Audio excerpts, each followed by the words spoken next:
të kalojmë tek pjesa tani që na intereson shumë të gjithëve, tek kombinimet më të shëndetshme, disa ide, qoftë për mëngjesin, qoftë për drekën, qoftë për një snack apo për një vakt më të lehtë, dhe pastaj do kalojmë tek kombinimet që quhen të pashëndetshme, që na sjellin të gjitha këto problematika që u përmendët.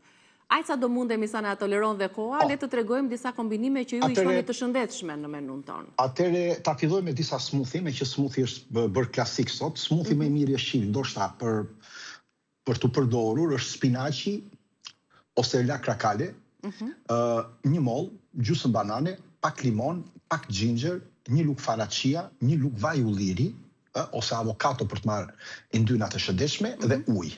Pse është e mirë? Sepse këto jeshillet kanë nivele të klorofilit, kanë minerale, magnez e tjera. Fruti do japi atë ëmbëlsinë dhe nivelin e vitaminave. Yndyrna si vaj ulliri do bëj që të përthithet vitamina A e K, që ne dim shumë mirë që do yndyrë që të përthithen këto, po do stabilizoj dhe sheqerin në gjak. Pra kjo është nga të parat. E dyta është për shembull avokado, një smoothie me kakao, me qumësht, e mira do ishte qumësht dhije, pak kanell, pak krip deti dhe pak maka. Ose nuk kemi maka, një, po themi, alga deti. Mund të marrim një algë deti, sepse avokado si yndyrë e mirë, kakao ka nivele të polifenoleve antioksidantëve, kanella është antioksidant dhe rregullon problemet e insulinës, kripa ka nivele të elektroliteve dhe të gjitha këto, sidomos për sistemin nervor në mëngjes, është nga më të mirat dhe me problem apo dhe për problemet e energjisë.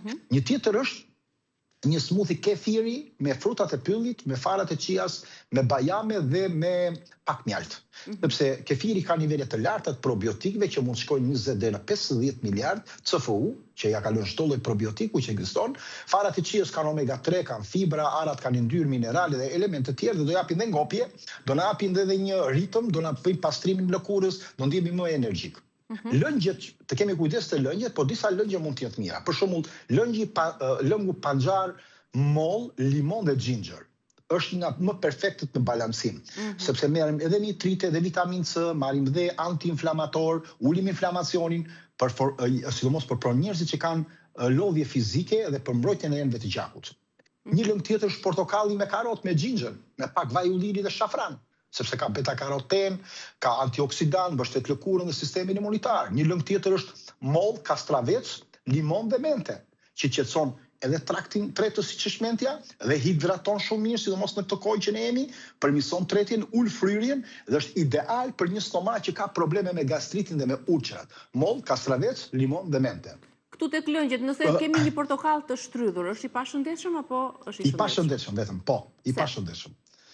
I pashëndetshëm sepse është pastruar nga çdo element dhe lëngu shkon direkt brenda disa sekondash në mëlçi. Duke shkuar në mëlçi, ajo kthehet metabolizohet në nivelin e sheqerit dhe fruktozës që e godet mëlçin shumë shpejt. Dhe patjetër që kjo është një bumerang. Është i pastruar shumë nga të gjitha elementet dhe është nga lëngjet më të dëmshme ndoshta që konsumimi që ne mund të marrim. Pra duhet të kombinohet për shembull me karrot ose me fruta të tjera apo perime të tjera që të jetë i shëndetshëm, pra më vete lëng portokalli nuk është fort i shëndetshëm. E kuptova. Kalojmë te disa në raste të caktuara në temperaturat e fëmijët për të marrë vitaminën C mund të përdoret, po jo në përditshmëri, nuk themi që ndalohet, por nuk përdoret në sasi.